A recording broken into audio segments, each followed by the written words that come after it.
I have a number of binders I'm going to distribute to the board after my opening statement, which will just take a moment. My name is Stephen Gilbreth.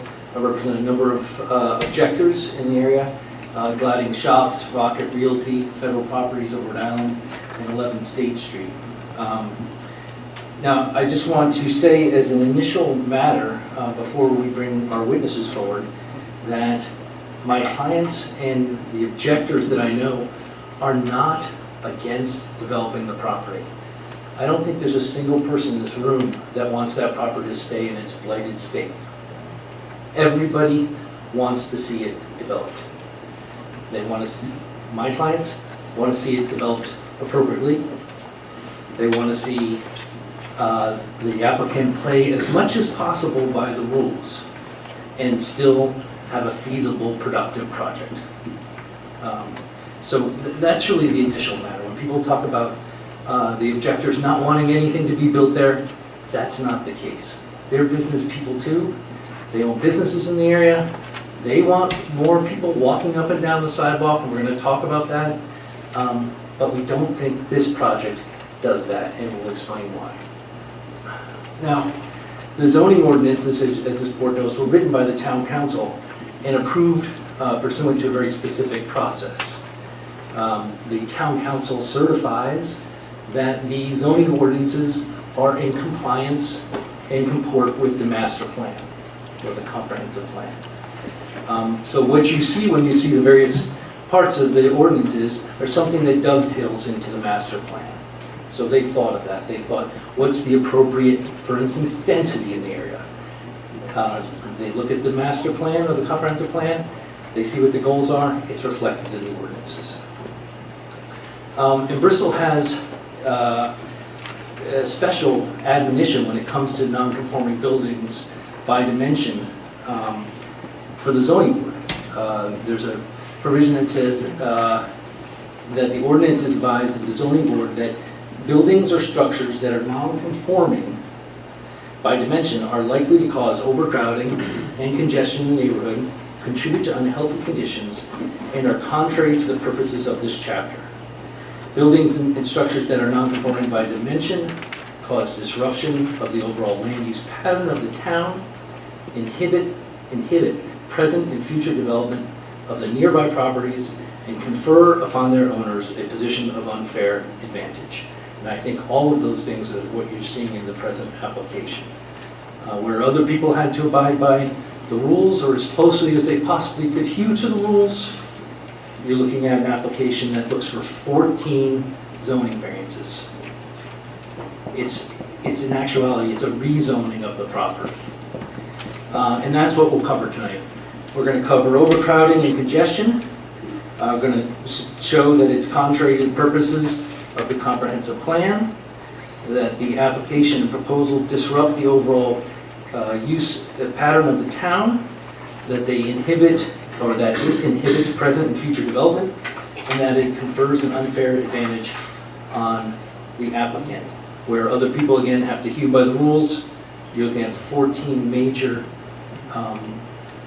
variance requests, one of which is a request for a use variance. We'll also hit on the specific standards for the types of variances sought.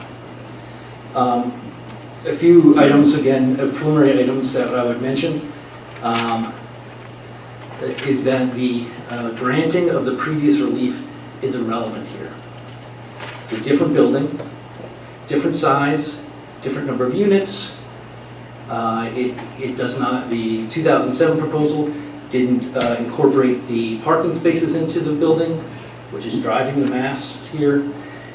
It only had 22 parking spaces, this one has 49. It's a different project.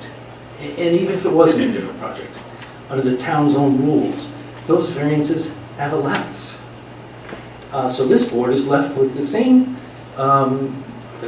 duty and obligation any board has when they see an application, and that is to make sure that the applicant satisfies each of the requirements for a dimensional and a use variance.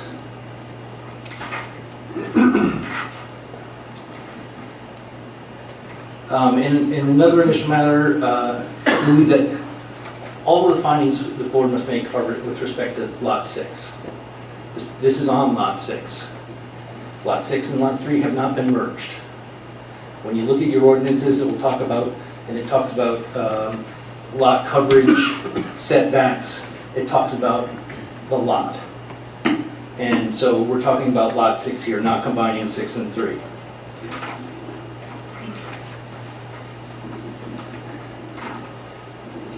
I would also just mention again as a preview, the zoning ordinance, it says that the existing non-conforming structures shouldn't be used as an excuse to grant further variances, and we've seen this a lot. There are other buildings that are big, therefore you should allow this building to also be big. Ordinances specifically address that. So with that said, I've got 3 witnesses tonight. I'm going to present John Lusk, who's an architect, Fred Statura, who's an expert in planning, zoning, and historic preservation, and I'm going to present Steve DeLeo, who is a contractor known to many people in this town, local businessman. He's going to talk about what he's done in that area and done profitably. So that's my preamble. I'm going to pass out my exhibits, and you can tell you whether you should consider them or not, but they're all in one single binder and they're numbered for ease of use. There's a cover memo, so let me hand those out. It'll take just a moment. Mr. McGilvert, before you do, I just wanted to ask you a question. You mentioned use variance, and my understanding is we're advertised for dimensional variances. What do you think is a use variance? I think I made that very clear. So there's the advertisement, I believe they had to re-advertise to add this one, if you remember, Mr. Tights. Yes. Was so that they didn't have to have certain commercial space in the first 50 feet along the street. And that's in the use table. The word is required. It's required. And so they've asked them a variance from that requirement. So clearly they believe they need permission to deviate from that requirement. That requirement is a use requirement. Instead of the use specified therein, they want to put a different use. They want to do parking. That, I don't know how you get around the fact that they obviously admit they need permission to do it. And what they're asking for permission to do is to use a different use than the one that's required under the ordinance. So I just don't know how you get away from the fact that that's a use variance. All right. Well, it's up to the board to decide, but just so the board knows, it's the opinion of myself and the zoning enforcement officer that it's not a use variance. It is a variance, but it's a dimensional variance. It's a dimensional requirements as far as the 50 feet. If they were only going to go 40 feet deep instead of 50 feet, that would be a dimensional variance. If they're going 0, that's a dimensional. And in fact, they're not asking for it for the entire first floor area. They do have it on the State Street side and part of the Thames Street. They're asking it for part. So it has been our interpretation that it's a dimensional variance. But I just wanted to make it clear it's an argument, and it's up for you to decide which it is. And I would suggest to the board that the argument can be resolved pretty quickly by looking at the zoning ordinance and seeing where the requirement sits. And it sits in the use section. If they wanted it to be a dimensional requirement, they would have put it in the dimensional section of the ordinances.